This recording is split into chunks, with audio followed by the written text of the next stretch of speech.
I'm still not seeing it show up on my YouTube though.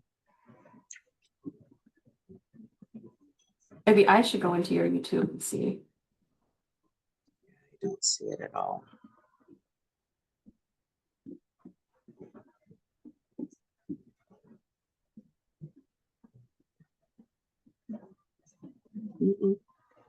But it shows that it's streaming to YouTube on my screen. Okay. Yep, sure does. Live on YouTube. All right, we should be good then.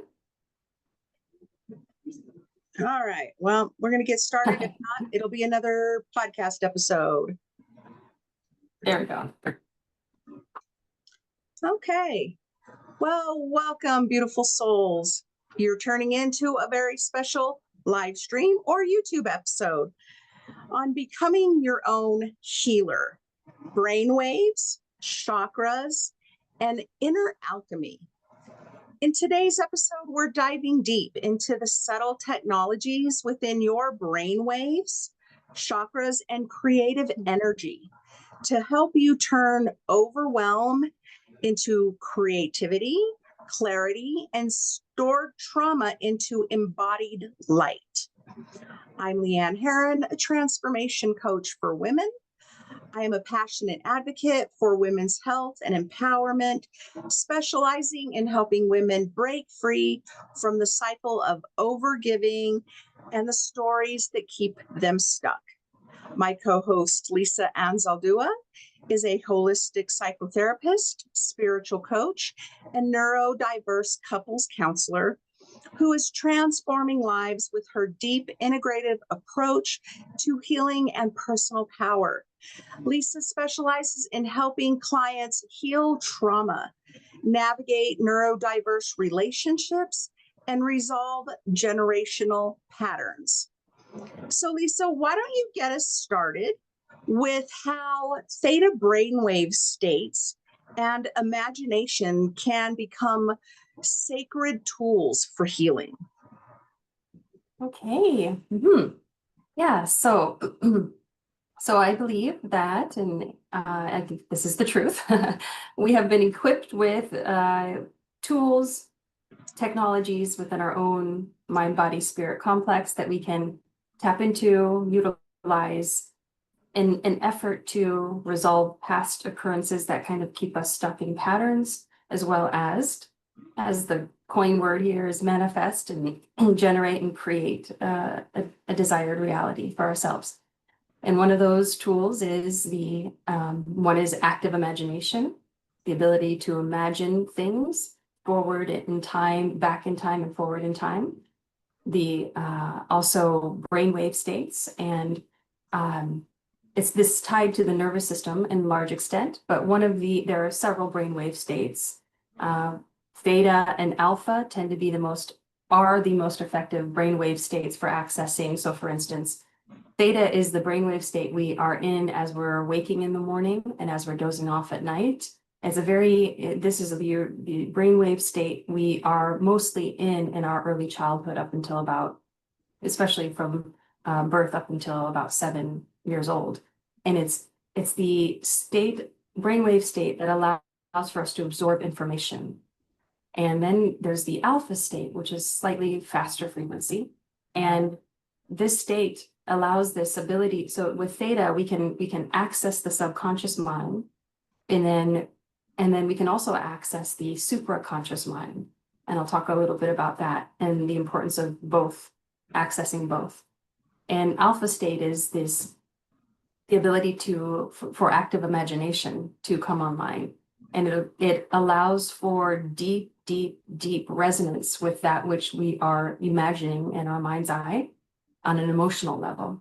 And so we can begin, when we're kind of teetering between those two states, we can begin to ask questions like, and I know we'll go into this, but access experiences from our past that are asking for integration. If anyone listened to our episode yesterday, I talked about that more extensively. But it's a brilliant, we are all our own healers, and with these technologies, this is how we do it. We enter into those states and we imagine, for instance, if like I spoke of yesterday, there is something that is triggering you in the present moment, either then and there or the next morning or that evening, you can use that triggered experience as a catalyst into something that potentially could use some attention and love and light, and reintegrate that part of yourself into your present day.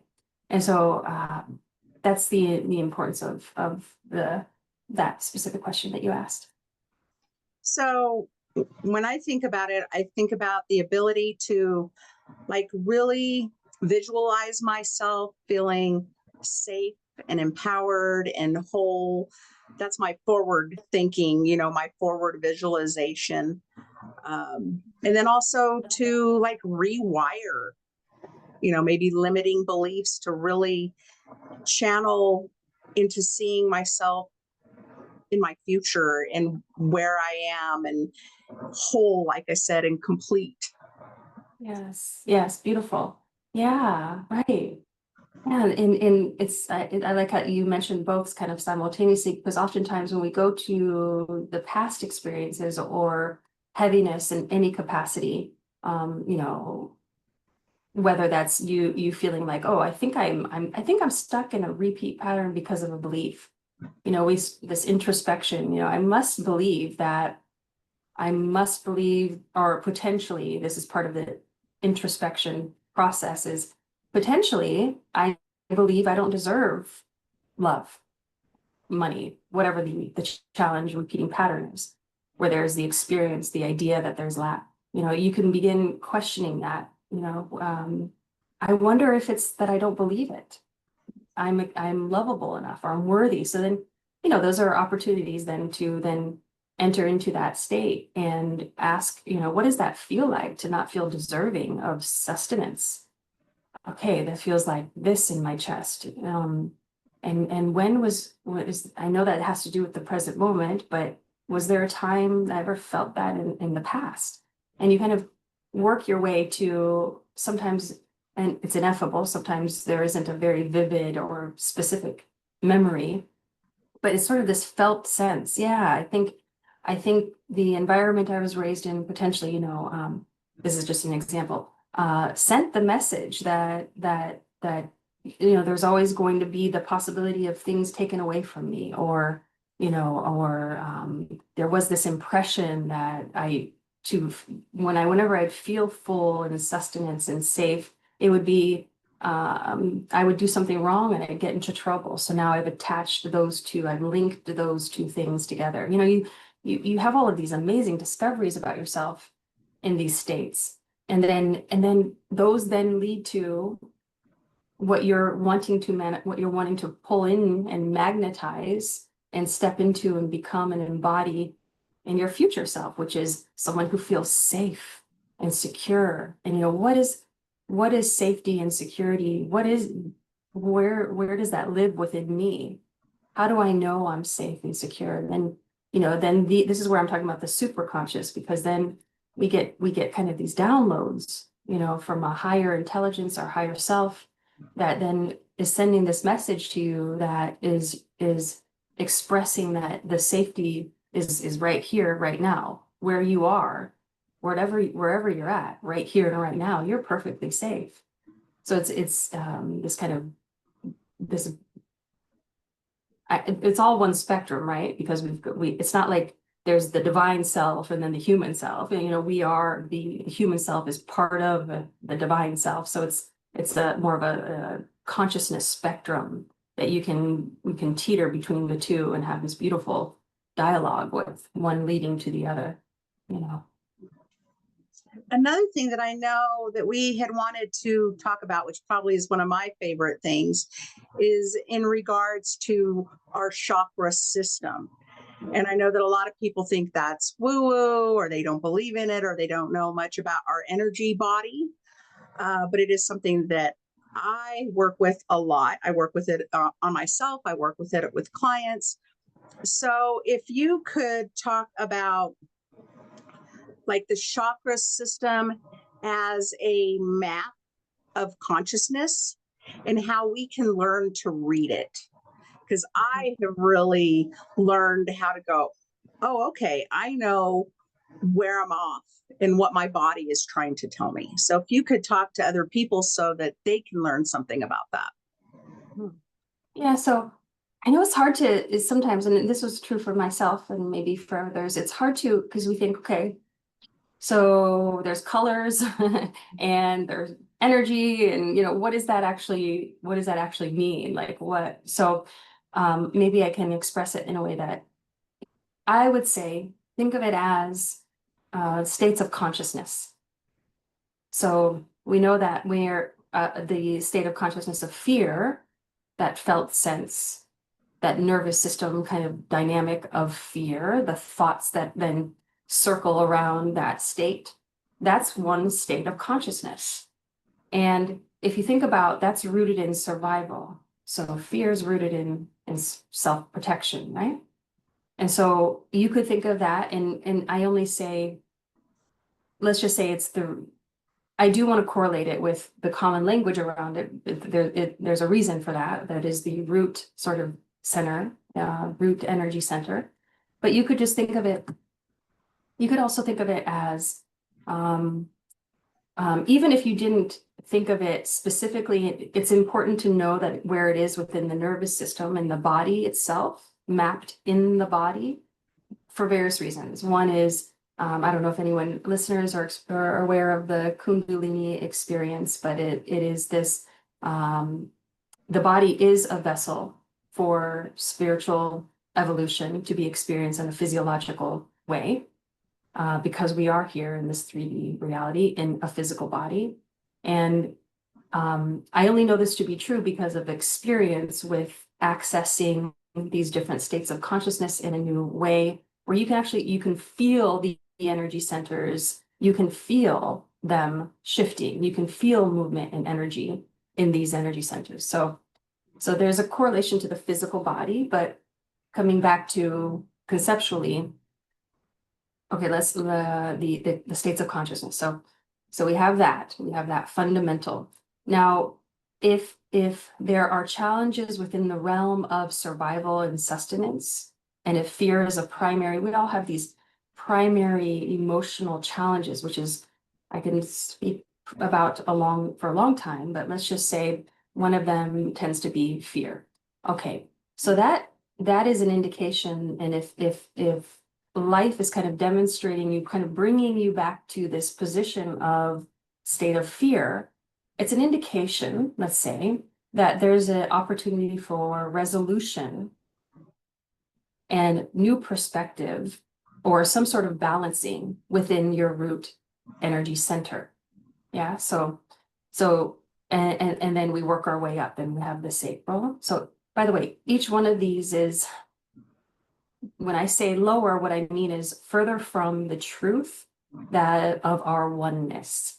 So the higher, the greater the frequency, the faster the frequency at our crown chakra is the consciousness of oneness. The further we are away from that, it is the lower energy center. So fear is rooted. You think about, well, what's at the heart of that? It's powerlessness. Therefore, it's separation from other. It's the rooted belief in individual separate self. And so that kind of gives you the sense of, what this each elevation kind of represents. The higher it goes, the oneness, the more oneness consciousness. So, and when there's oneness consciousness, you're actually tapping into the oneness of infinite intelligence, knowledge, wisdom. That's why people who have a very active crown chakra, they can tap into what, you think of what is the universe. It's all knowing, all benevolent, omnipresent. You can tap into that wisdom, that knowledge. That's why people have these gifts, so to speak, of insight, mediumship, and that sort of thing, because they have a very active, they're open in that regard. There are no blockages there, right?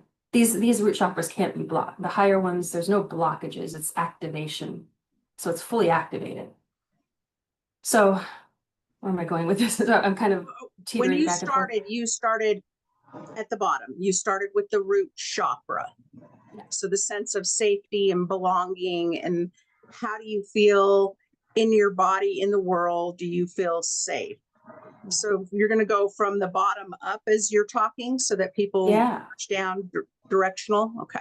Yeah. So now think of it as self-expression. So the next one is, so first we've got survival, the bare minimum, right? But we've got self-expression. And so sacral, so that's the this is where the sexual energy and creativity is kind of born. And when there's stagnation or blockages there, patterns that kind of repeat relative to that, we can say, okay, there's some blockages in this domain. And then we do that process I was describing in the beginning. This is why alpha brain, theta brainwave state is so effective. We start to visit these areas to release these blockages, right? To transmute them. Then we've got the solar plexus, which is the will, the determination, that sort of thing. So if there's apathy, if there's fear of public speaking, fear of the self being within the world in any capacity, and feeling you can't trust people and you've got to be on guard, you can imagine that would be an unclear consciousness in that domain. And if it were clear, those things wouldn't be, there wouldn't be this sense of being judged and judging others. There would be this kind of pure self-expression at all times, right? There would be, and if the sacral would be pure creative expression, at the root, it would be pure, constant sense of knowing that you're safe and that you can trust the universe to take care of you. So those are there aren't any blockages, right? So anger exists here, guilt, shame, it all blends, it all ties into belief structures and consciousness in these domains if there are blockages. Okay, so states of consciousness. And then of course the heart. This is where we're heading, is to heart-centered consciousness. Just imagine being in and of the world from your heart. And it's difficult to imagine if we've got walls built around them out of years of having to protect ourselves. And so it's maybe even hard to hear this, but if the primary focus was to step into heart-centered consciousness, what that means is essentially the acknowledgement and the continual recognition as best as possible of our oneness.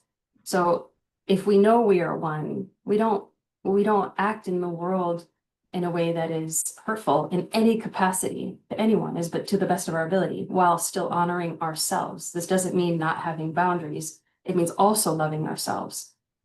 So sometimes that's a big lesson for people. That's kind of a karmic lesson, is just, this isn't saying put others always before yourself. The message here is to respect your vessel, your being equally so. So heart-centered consciousness, you would know you were there if, humility is a primary demonstration of that. Pure, true humility, because you wouldn't see anything as above or below. It would all be one, right? And so there wouldn't be judgment, there wouldn't be a unnecessary aggression. So when we're here, we're kind of building positive karma when we're living from there. And this isn't to say, when we're living from the blockages, we're not seeing outside of them. So we really believe that how we're behaving and what's happening is valid. If we're feeling shame, where we're going there with the shame, and we only see from that place. So the invitation is to gradually start to work with that energy, so that eventually you'll be in this state for the most part, of heart-centered living, interacting with humanity. So, and this isn't a suggestion that we can be perfect, so there's also that. So even if because then there's this duality, this can happen too, is that we then become really hard on ourselves. Think about that. So if we make a mistake, if we get angry, it isn't to say that there's something therefore wrong with us and we're not spiritual and we're not living from the heart. And it's actually the opposite. It's similar to what we were talking about yesterday. You understand where that anger came from. You turn toward it. You just as source wouldn't judge, and someone who's living from heart-centered consciousness wouldn't judge someone who's angry. You don't do that to yourself either. So I'm kind of going on a little bit of a tangent. Yeah, So I don't want to interrupt, but I looked at it as like a both and as opposed to an either or. So I can hold both grief and joy. I can give and receive, so as opposed to I can only be half of my heart. Beautiful. Beautiful. Holding the duality together, because ultimately it's non-dual. Ultimately it's all God. It's all good. So yeah, beautiful. I love it. Mm-hmm. Okay, so you're up to the throat chakra, which was one where I really struggled with because I didn't have a voice. And learning about understanding the throat chakra really helped me to understand where my struggles were, whether it was public speaking or speaking up for myself or speaking my truth. So I'll let you go into the throat chakra. I think that's I think that we're evolving, the divine feminine is evolving. There's so many years that it's been the masculine kind of dominant reality in our paradigm, and it's beginning to shift. And there should always be this duality, the balance of both. We become imbalanced when it's one or the other dominating.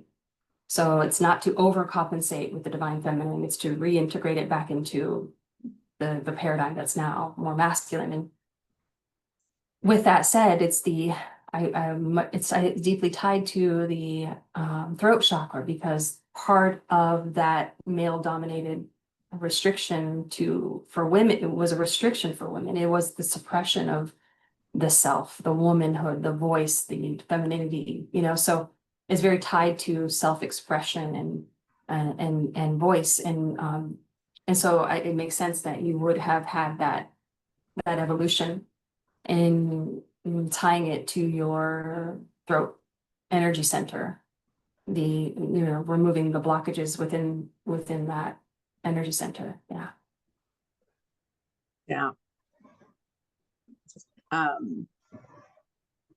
Quick question before we go on to the last two.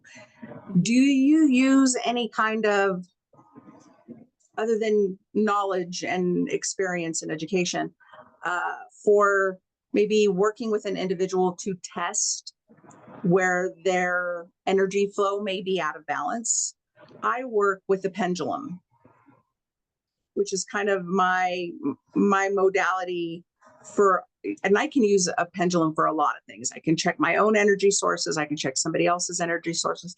I can use it as my intuition for asking questions like, do I need this in my life?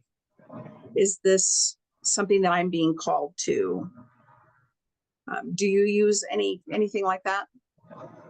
I use tarot, classic tarot, various tarot and oracles. Yeah, I love the pendulum. It's wonderful. Yeah, and there are ways to so those are the external tools, and others would be questioning, patterns and triggers and that sort of thing, because it will point to where the blockages are based on the consciousness. So but yeah, so definitely, I'm glad you mentioned that. Very effective. There, it is quite powerful in those experiences when you use them, and then you're affirmed what your subconscious and higher self is kind of,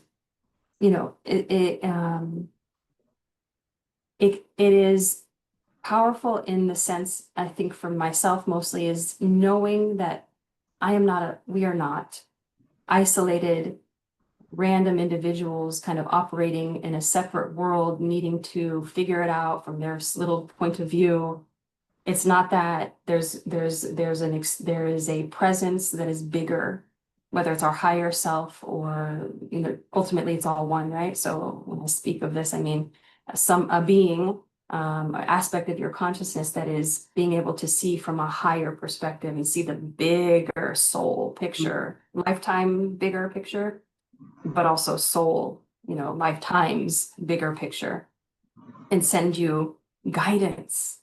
There's guidance. We're being held by the universe. There's guidance. And when you tap into these tools, you intuitively and viscerally and you come to know knowingly, you know, experientially, I am being guided here. I'm being held by the universe. And so it's powerful. Yeah, absolutely. So we are on to the third eye. Yeah. So as I mentioned earlier, you know, so think of it as consciousness that is getting closer to the emerging with the oneness state. And so before the crown chakra, which I spoke of already, is then the third eye, which is the knowing aspect of that. So if source is all knowing and you're getting closer to source consciousness in your state of consciousness, merging more with it, then you will have the ability to know more. You know, so this is where the third eye is like an alternate additional way of seeing.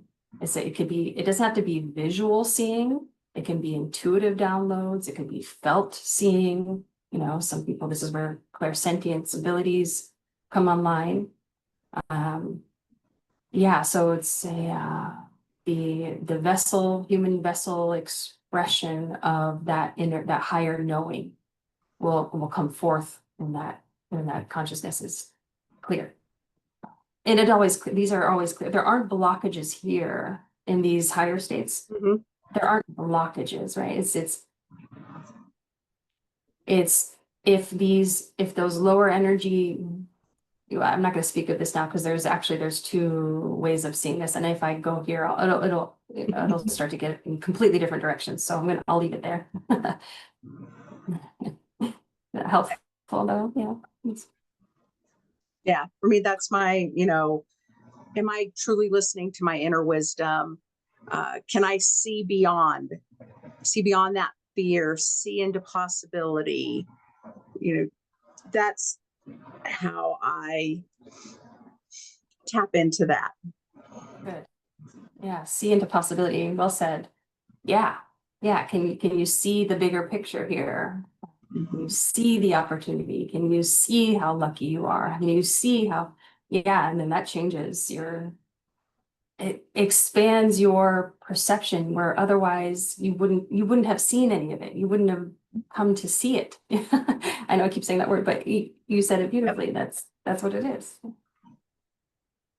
And up through our last and final chakra into infinity, our crown. Yeah. So as I was saying earlier, so there you're sort of you are one with that consciousness. So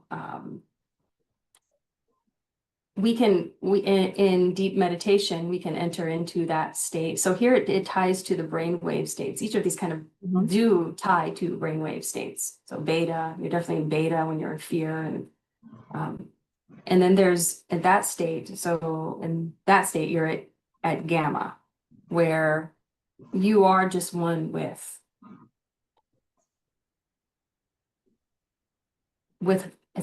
some call it the absolute. You know, there will always be the experience of it in our body, but it's difficult to describe because the experience of experiencing is also diminished.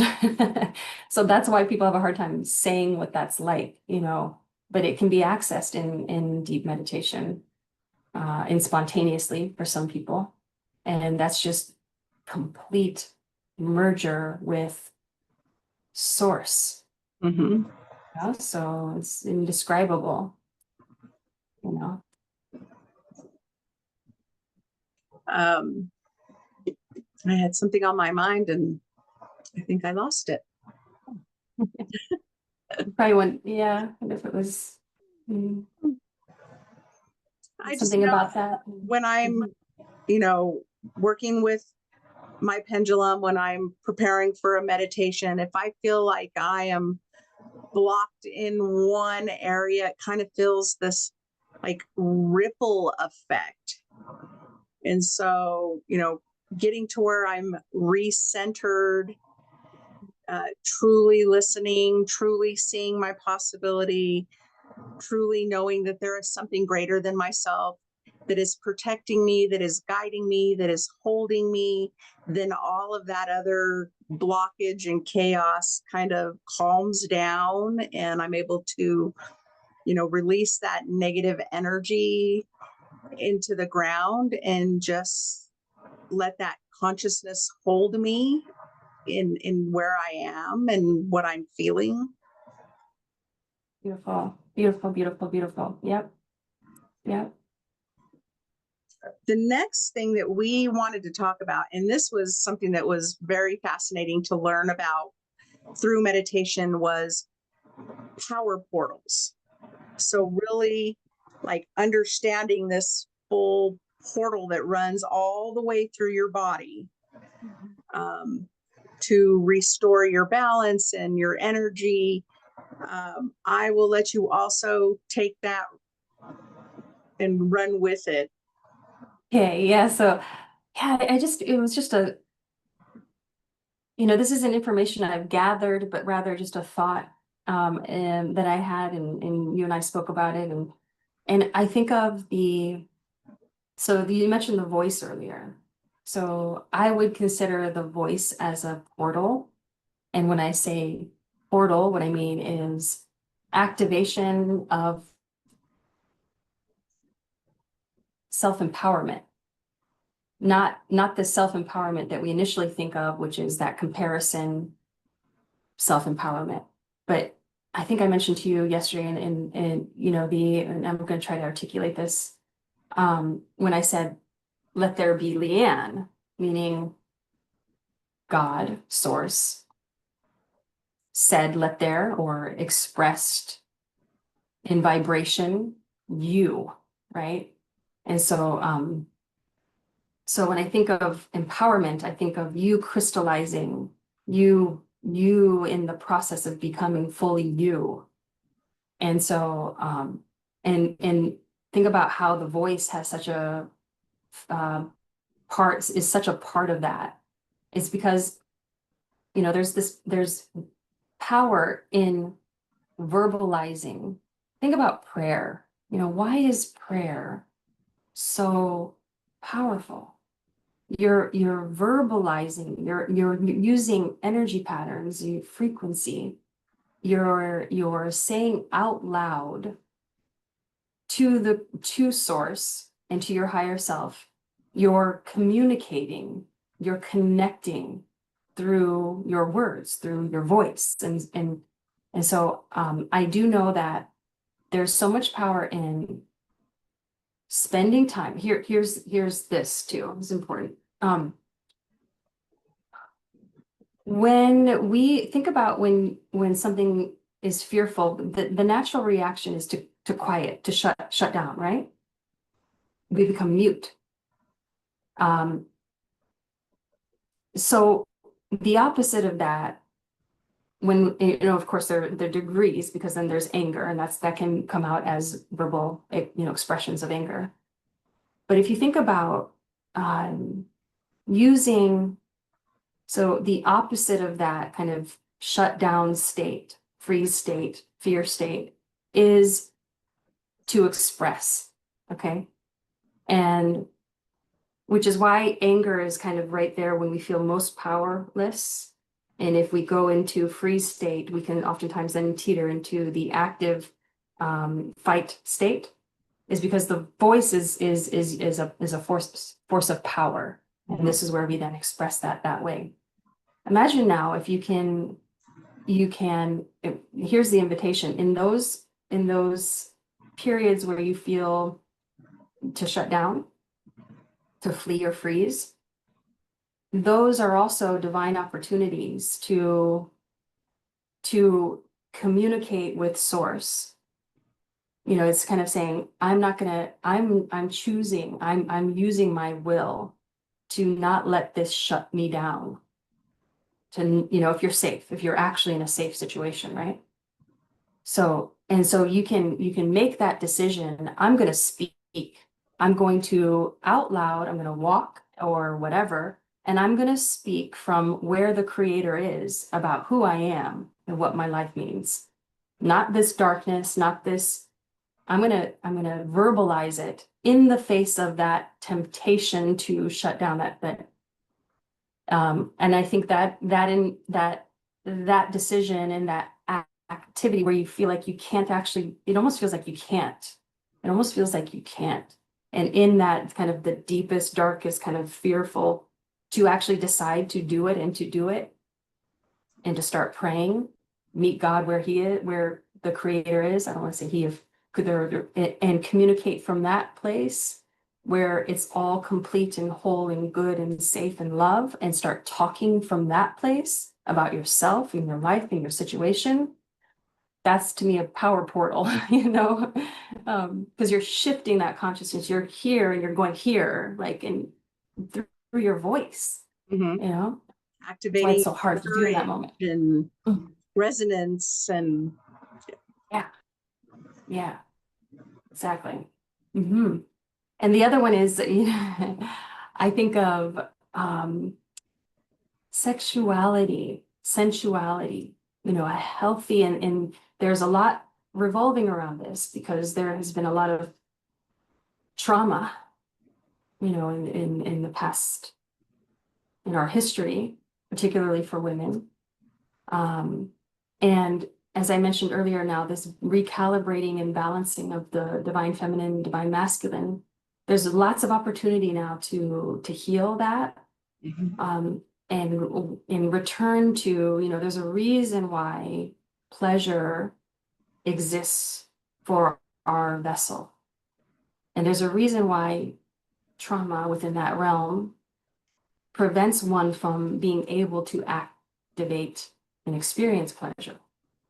So it's an invitation for the healing around that, and then the returning to the sanctity and specialness and importance of pleasure, and thinking of it as a portal into divine union. And I could go into some Kundalini and other things of conversation, which that's a whole other topic. But the invitation here would be to think of it as, you know, a question could be, do you let yourself experience, whether, let's think of pleasure across all domains, not just sexually, sensually, but pleasure in with respect to, if Leann is being Leann in the world, and you're in alignment, you're naturally allowing pleasurable things to enter your domain of experience. There's no resistance to it. I'm talking about, you're at the grocery store and you see flowers that you love and you naturally are drawn to them, and you naturally purchase them, and there's not this voice in the back of your mind saying you don't deserve it, you shouldn't be spending whatever, right? So it's that there's power in that allowance, and the recognition of anything that's preventing that from manifesting naturally is where we do that work, the healing work. Yeah, so that's what I was thinking of when I mentioned that there. It makes sense. Yeah, absolutely. And we touched a little bit about the tools that people can use to, you know, move that energy, whether it's a blocked portal. We talked about tarot and pendulums, and, you know, the breath is very powerful for moving those energies. Sound and vibration. I find very useful as well. I use singing bowls and tuning forks to help move my energies. Imagery, visualizations. Are there others that you can think of that people can use on themselves to kind of help move that energy in their body? Aside from those, in Reiki, excuse me, those are the tools. You really, of course, there's acupuncture, there's so many, but I think, powerful breath work is powerful. I don't know if anyone here has heard or followed like the Wim Hof breathing process technique that allows for what it's telling you, your limbic system, the central part of the brain stem and nervous system that determines whether you should be in fight, flight, freeze, or fawn. It tells it it's safe and it's okay. And then it also, in that breath work, you can think of it as when you're inhaled and you're holding the in breath, you're also inhaling and downloading information. And then when you exhale and hold your out breath, you're going kind of deeper. Think of it as like plunging. So think of the chakras, right? So you're plunging into the depths, into the subconscious, and then you can retrieve information there. So the breath work can become very powerful in that regard.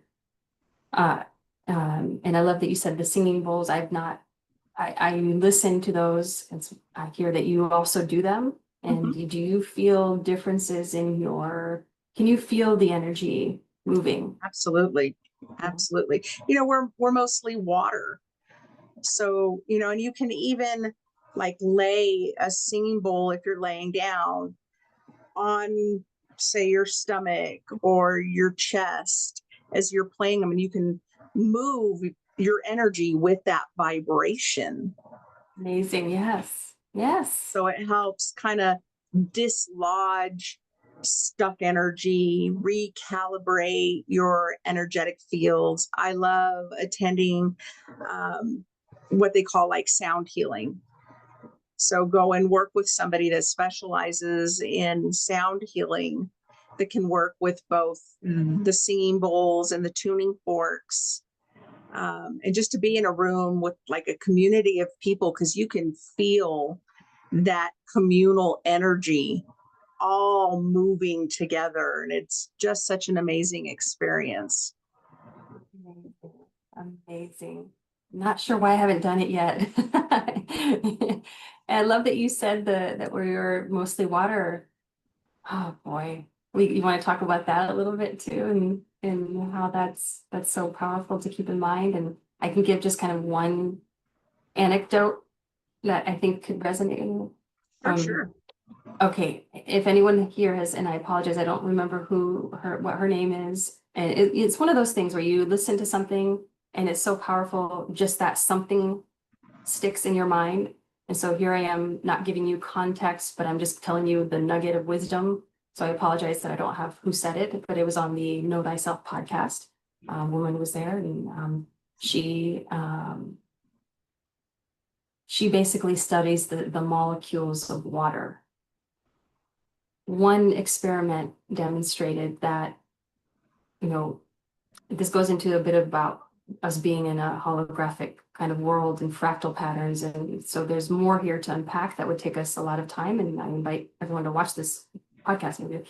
But the point is, what I want to make right now is that she would essentially, some way, somehow in her process, she put the seed of a flower into the water. And in this process, this experiment that she's been doing, it allowed for some way, somehow, the visual representation of the potential of the item, whatever she was freezing, or whatever in her process this was. And she put the seed of something and it produced the frequency pattern of its complete, true, natural, complete growth of the flower itself. So instead of it so it's still in the seed form, instead of just the seed form being what was then visually extracted from the frequency pattern, what was visually extracted from the frequency pattern in the water was the complete, natural, full potential state. So think about every water cell that we have in our body holds that same wisdom and information. It's just, to me, that's phenomenal, right? Because it's like the potential was of the seed is always ever present. It's already present in a different realm of seeing, a different level of consciousness, but it's there already as a potential, but complete. It's already in its complete full potential expressed in a parallel reality, which is true for us too. Yeah, and as we talked about earlier, the chakras themselves, they each have their own frequency as well. So when you go to like a sound healer, and if people want more information about a sound healer, there is a lady that is on my podcast. Her name is Christine Michelle. And so she explains it in much better terms than I can. But that each chakra within our system also has its own frequency. So and the colors. It has the colors, it has its own frequency, it has a directional orbit within your body. So there's so much to learn about. We're not just organs and tissue and bones. We are so much more than that. Yes. That's So right. as we close it up, would you like to provide an experiential exercise for people? We could do a 5-minute meditation, self-love meditation. How's that sound? Sounds wonderful. Okay. So I will just invite you to close your eyes if that feels comfortable. No pressure. Some people like to keep a light gaze in the distance, whatever. And we're just sending the message that you're going within now. And to expand upon that intention to go within, which is why we bring our focus to our breath.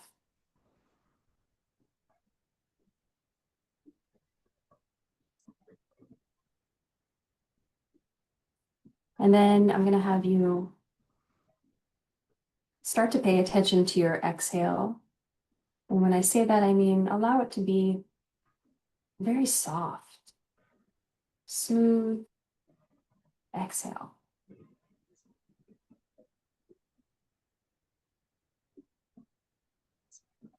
And eventually I'm going to invite you to lengthen your exhale longer than your inhale. Feel free to count.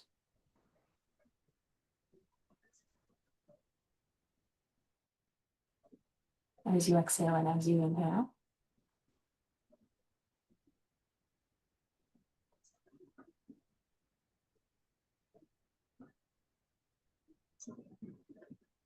Even better if you can, with your mouth closed, begin to hear your own exhale. Ujjayi breath.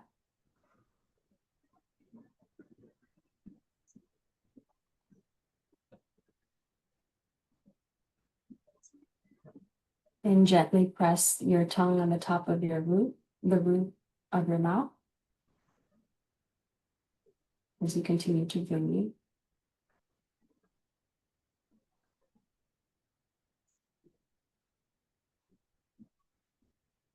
Maybe your next exhale is twice, if not more, longer than your inhale.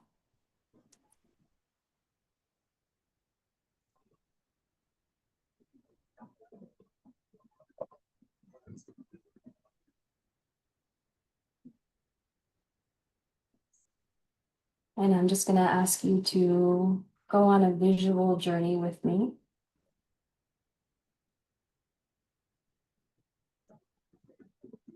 And imagine the felt sense of sun, the sun, the warmth, the energy, the power.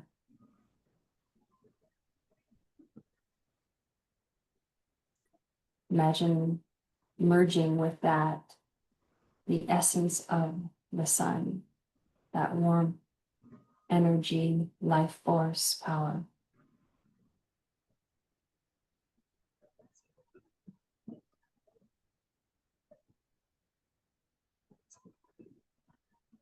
Imagine that for you to know, to be able to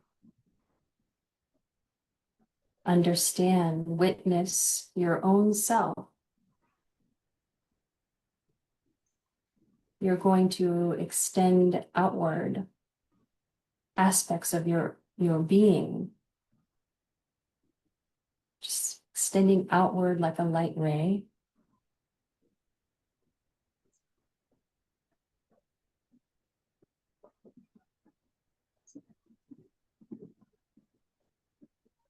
And this light ray has the ability to demonstrate, be in a way that now the whole sun can witness, come to know a part of itself.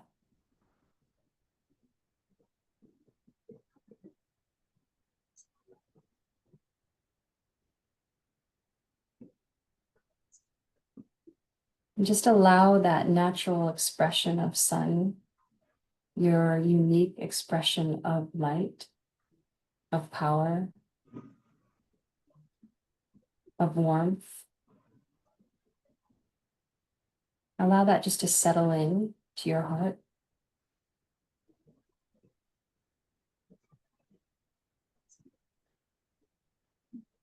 Let yourself know that you are an emanation of source.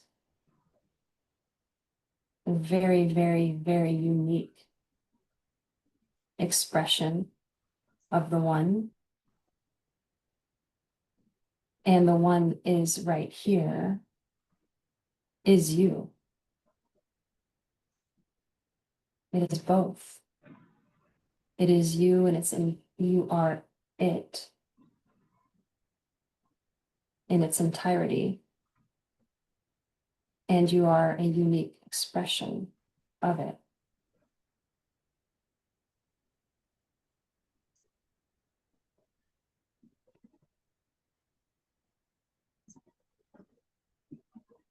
And imagine that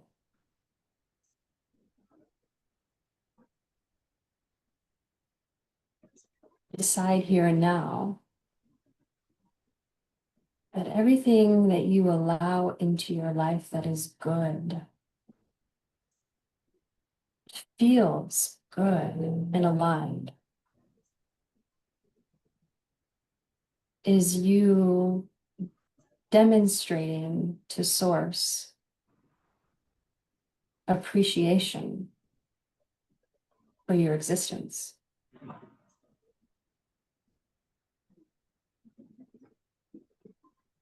Giving a gift to the whole of your unique expression, merging with what is aligned with you, that which you brings pleasure, that brings life force, energy, that you like, that feels good, that you're drawn to. Imagine just allowing that in, and in that allowance, you honoring source. In that allowance, you demonstrating appreciation to source for your existence.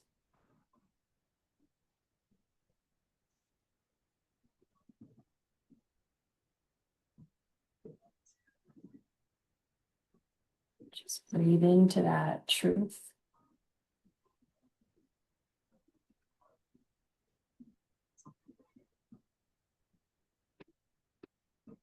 Decide to surrender to this power.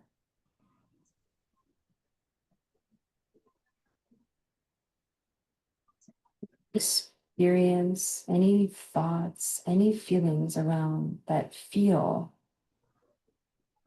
misaligned, like shame, guilt, resentment,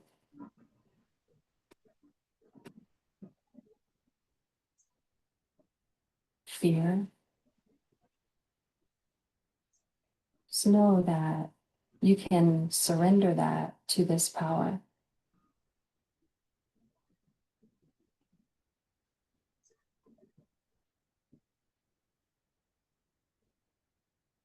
And allow that original feeling of alignment,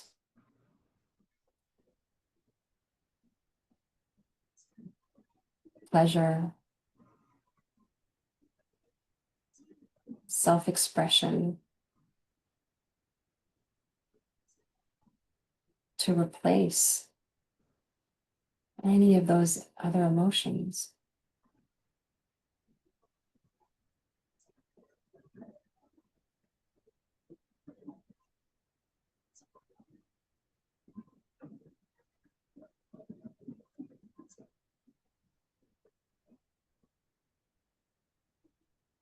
And just now, allow more light to come in. Imagine that each of your cells,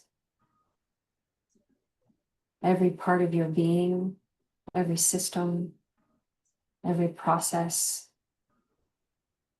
your entirety of being, mind, body, spirit, is engulfed in this light.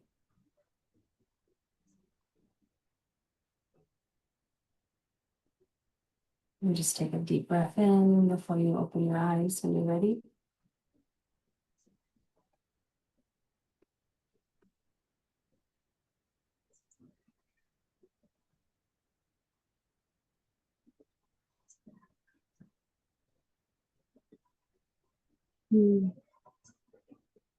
Thank you, Lisa. That was wonderful. Good. Yes, welcome. Good, good. Ah. So I think we've come to the end of our time for today. I want to invite people, if you want to know more about Lisa or myself, there will be information below in the show notes. If you have any questions, there's also a link to yesterday's episode. The truth about self-love will also be included in the show notes. If you have any questions, please leave us information and questions in the comments, and we'll be sure to respond to you at our next show. Is there anything else you'd like to close with, Lisa? No, I'm just thinking, sorry, I spaced out for a second because I'm realizing, so what we'll do next time is there's another, so just in retrospect now, I'm realizing we're working with 3 shot energy centers in that meditation. And next one, I'm going to add more. It's going to evolve. I'm going to continue with that meditation and we're going to expand it next session, hopefully. We'll see. Sounds wonderful. This was really wonderful. I appreciate you. So I appreciate you. Thank you. And we'll see everyone soon.